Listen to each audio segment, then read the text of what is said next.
Hello! For today's video, I have a different kind of customs. I really want to participate in Delightful's huge Tropical Doll 2019 collab. I really love her videos and her dolls are beautiful, so I really want to participate.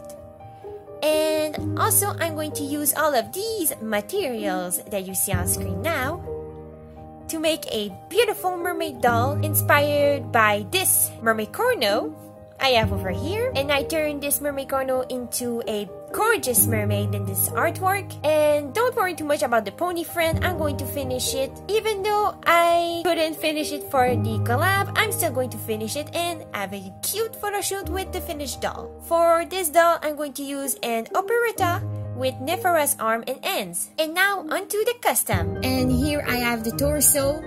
And I used my Sculpey polymer clay for the tail and I just colored it from scratch.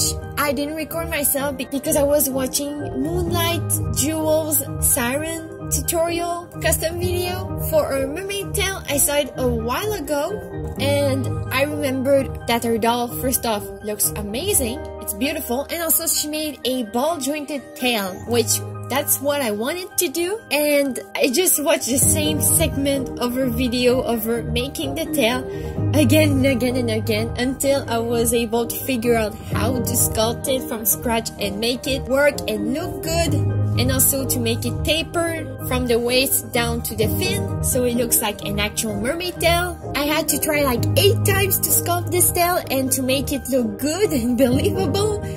But here is the footage after I was able to sculpt a few pieces and that it was working and looking good. So in this footage, I am not done sculpting, but I have a clear idea and it's working out. And this is also before I baked every single pieces. And also here I am showing you the body that I was able to remove most of the paint off of her, and I also sanded off her molded panties because I don't think mermaids need them. It would have looked odd that she had molded on panties and a mermaid tail. It would have looked really strange. So I sanded those off and I was able to also take off most of the paint. The only paint I wasn't able to get off was in her design that she has sculpted on her body. But I don't mind because once I painted her entire body later on, I was able to paint my own seaweed design on her, so I'm glad that most of it was covered up by the previous paint. And here I am also showing you the little template I made for the tail, which is the only thing I saved from my previous sketch of the tail that I didn't use, because it was the shape and the size I wanted for a tail, and it worked out with the new tail. And once all of the pieces were baked, this is what the tail looked like. Her tail is pretty posable. It's not that great sideways. Oh, actually it's kind of good this side. This side is a little wonky. But she doesn't have a elastic right now. She has just a regular string because my elastic doesn't really work. I tried to sew tinier pieces and stuff like, yeah, that's a mess. So yeah, I'm gonna have to find a thinner elastic for her, but so far this is what it looks like, and the posability isn't too bad. Like, she can bend her tail pretty well, even though I'm using a string and not an elastic right now. Like, it's curvy here. She can curl up in, and she can also curl up the other side, which is really cool. If I balance her on her tail when it's bent backwards, she can kind of stand up, but right now I don't think I can balance her with holding the camera at the same time. But yeah, this is what it looks like. This is my first posable thing that I've ever made, and I'm really happy with it. So yeah, I still have to carve some slits for a better articulation and movement, but so far this is what it looks like and I love it. So yeah, I'll be back with more update. After baking the tail, it was time to work on her top and bottom fins. I briefly considered using clay for these pieces, but I quickly realized they would interfere with the possibility of her tail. I decided to try making them out of craft foam instead. I sketched and cut out each pieces using my X-Acto knife and neating up the edges with scissors.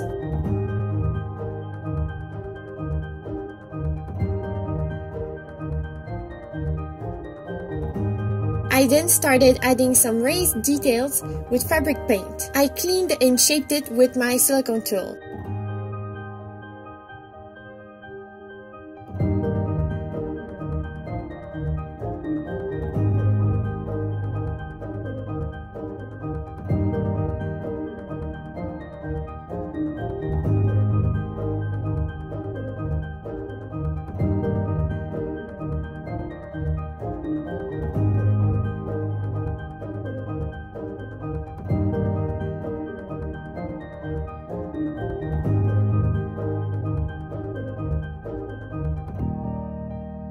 After all those details were dry, I added a piece of wire on top of each fin.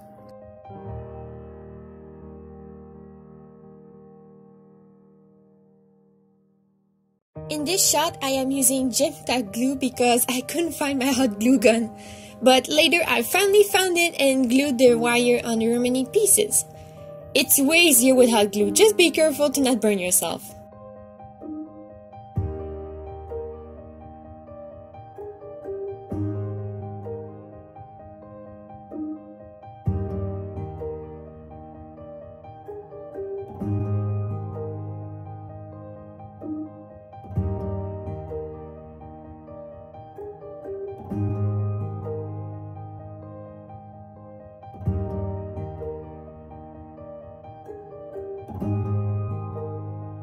After I was done with her fins, I worked on her mermaid ears. The first thing I did for her mermaid ears is to get rid of her human ears. Off they come with my X-Acto knife.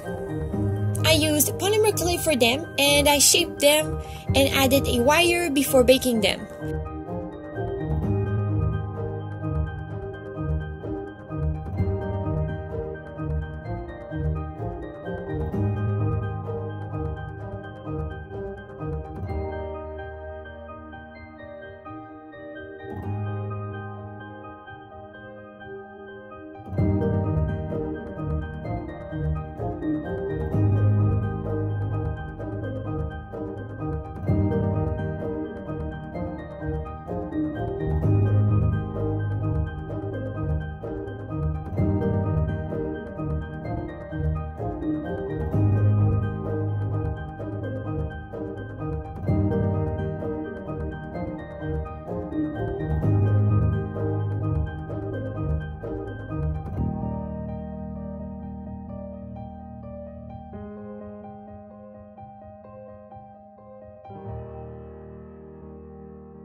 After they were baked, I added a few details with some epoxy clay. The one I'm using is called Milliput, and let it cure for a few hours.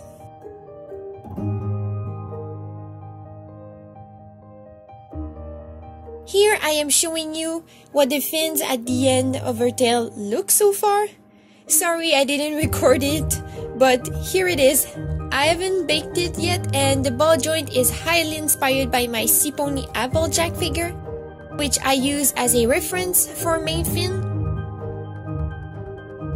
I also added a few details on the back of her mermaid ears using some more fabric paint. After baking the tail, I carved a slit down the middle of the ball joint and a hole perpendicular to it that goes through the joint. I would recommend making this mechanism before baking the clay, but I didn't think of that. I realized afterwards that it would have been a way better idea because the clay did crack and I had to patch it up with some glue. I used 2 eye pins to make the joint.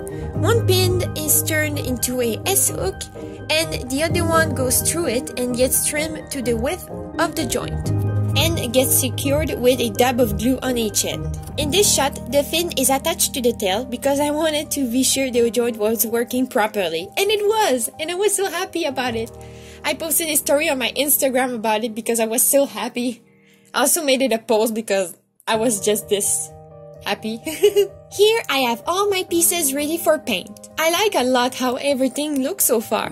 The tail looks and works the way I hoped it would. Her fins also looks great and are posable. And I love how big her ears are compared to her head. For the paint, I am starting with the darkest color, which is a dark turquoise green I mixed up. And I covered all the tail pieces with this color.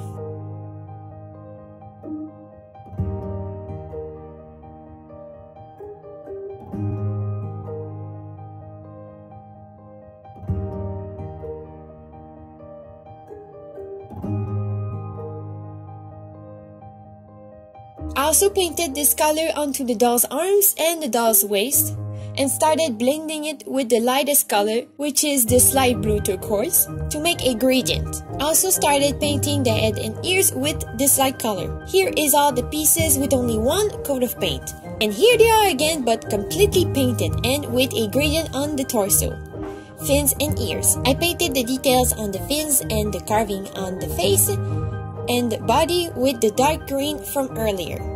For rewrote, I'm going to use these 3 colors who match the closest to my little sketch. I'm going to put a picture here of her hair. It's kind of long. I don't know if I'm going to keep it that long or if I'm going to make it shorter or longer. I'll make it longer so that way I can decide how long or how short I want it to be. But I want it curly for sure. First, I measure my yarn and cut it to the length I wanted. I marked on the head where each color is going to be and I cut all the colors to the length I measured earlier. I cut a lot of strands. I also added a 4th color because I forgot about it earlier. Then I unraveled each pieces of yarn into 4 smaller strands. Once I was done, this is how much yarn I had to reroute with. For the reroute, I am using this homemade rerouting tool. I just stab 1 piece of yarn at a time.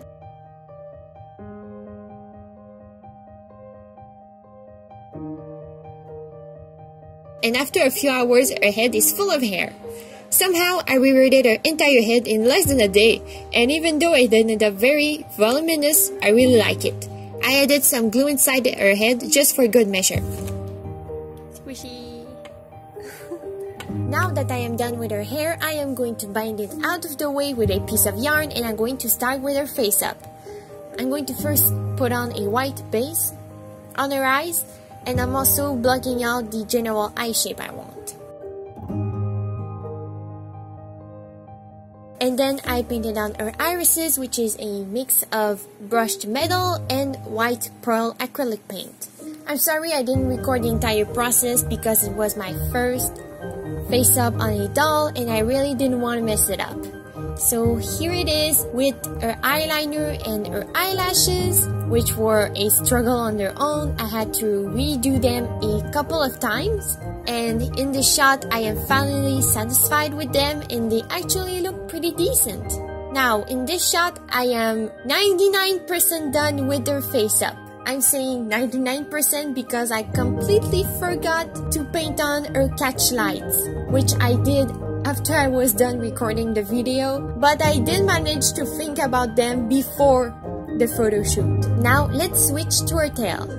For her tail, I have to seal the paint job using epoxy glue. Though before just slapping epoxy glue on my precious mermaid tail, I did use this non-usable clay wing I had lying around. It's one of the wings I couldn't use on my Gabby custom because I didn't make it properly. So I simply covered that piece with some acrylic paint and then I covered it with some epoxy glue to be sure that the epoxy wouldn't have any strange reaction with the acrylic paint. And it didn't. It worked very well. But before covering the pieces, I had to paint on some details. I am using here white pearl and brushed metal acrylic paint for the details on her tail and her body. I'm also going to dilute a little bit of pearl and brushed metal paint with some water to dab it onto each pieces to add a little shimmering effect onto the tail. Once I was done fancifying the tail, I added the posable fins to their respective tail pieces. And here starts the long and smelly process of mixing epoxy glue together and using it on each and every single pieces. This epoxy is meant to be used in a well-ventilated area. That's why I'm on a different table, because this table is in a way bigger area than my little off-white desk, and I covered this table with a trash bag because I didn't want to put glue on it. I'm also wearing gloves so I don't glue my fingers shut together, and I'm glad I did because it was kind of messy and complicated to use, and if I wasn't wearing gloves, I am sure I would have glued my fingers together. And epoxy glue is pretty dang strong, so wear gloves and also wear a mask because this stuff smells bad, and I'm sure epoxy glue fumes are not good for you. This epoxy hardens in 5 minutes, but I have to say it gets way too thick after a minute or two after mixing. So the faster you mix it and the faster you apply it, the better it is. Here I am using a paintbrush to apply it onto this first piece of the tail. As you can tell, it made the piece very shiny. It kind of looks like a glass coating. Here in this shot, every single piece has been painted with epoxy glue and has had plenty of time to dry, and I let those pieces harden overnight on a piece of parchment paper to be sure they wouldn't stick to anything.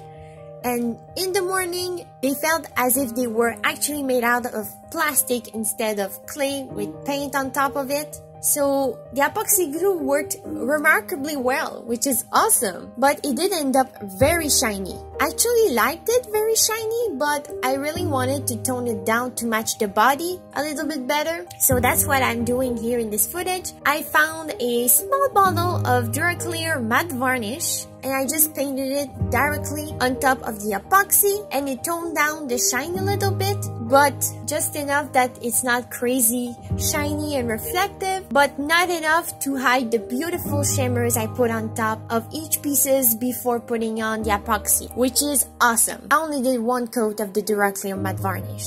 I let those pieces dry, and here you can see difference between with varnish and without varnish. In the shot you can see I have finally covered her last fin with epoxy glue, and I put a coat of matte varnish on top of it, and also I did matte varnish on her entire body to match the slight shine of the tail and also to match the paint that dried shiny on the face. I don't know why, but the acrylic paint kind of dried shiny on top of the vinyl of the head, which I don't really mind. I was able to match the shine with my varnish, which is great, but I don't know how that happened, but I don't mind it at all. I think it looks good. And here in this shot you can see I was finally able to reunite the head with the body. I still don't understand how, but it was really difficult for me to put these two pieces back together. And also you can see in this shot that I actually covered her ears with the varnish as well to match the shine of the body and the face. And the paint that got rubbed off while I was reuniting the head with the body, I just mixed a new batch of her skin color and I just painted it back on. And I did seal it with a little bit of varnish. And here you can see the doll is in the corner over there. And here you can see in this footage all the materials I've gathered for her accessories. I did use a few things, but I didn't use everything you see on screen. I just tried to find a good idea for her accessories because I didn't have a clear idea of what I wanted her to have as accessories. I just knew I wanted her to have magic potions and sea plants. I just wanted her to have some cute plants and have some kind of magic bottles with her. So I've gathered a whole bunch of things, and I did buy a few seashells at the dollar store, and I just got to work. I also have a lot of pearls and beads and colorful flowers. I just tried my best to make something that would probably look good on her. In in this next shot, I've got myself some plastic plants. I'm just tying them around. So here you can see that half of her belt is done. I'm saying half because I didn't record the rest of it, because my camera was dying, so I just turned it off and I continue making accessories off camera. And here I am showing you a little bit of what the belt looks like.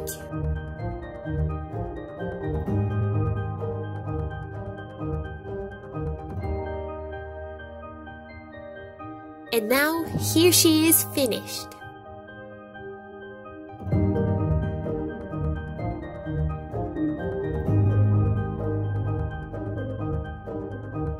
I really like how she turned out.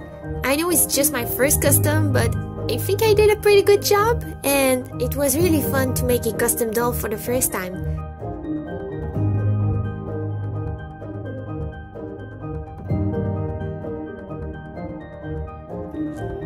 Thanks for watching. Let me know what you think of this custom, and if you feel like it, like, share, leave me a comment, and subscribe to my channel. Also, you can go and follow me on Instagram at Atomic Glittery. I'll make sure to post a whole bunch of pictures of this beautiful mermaid. See you all in my next video. Bye bye!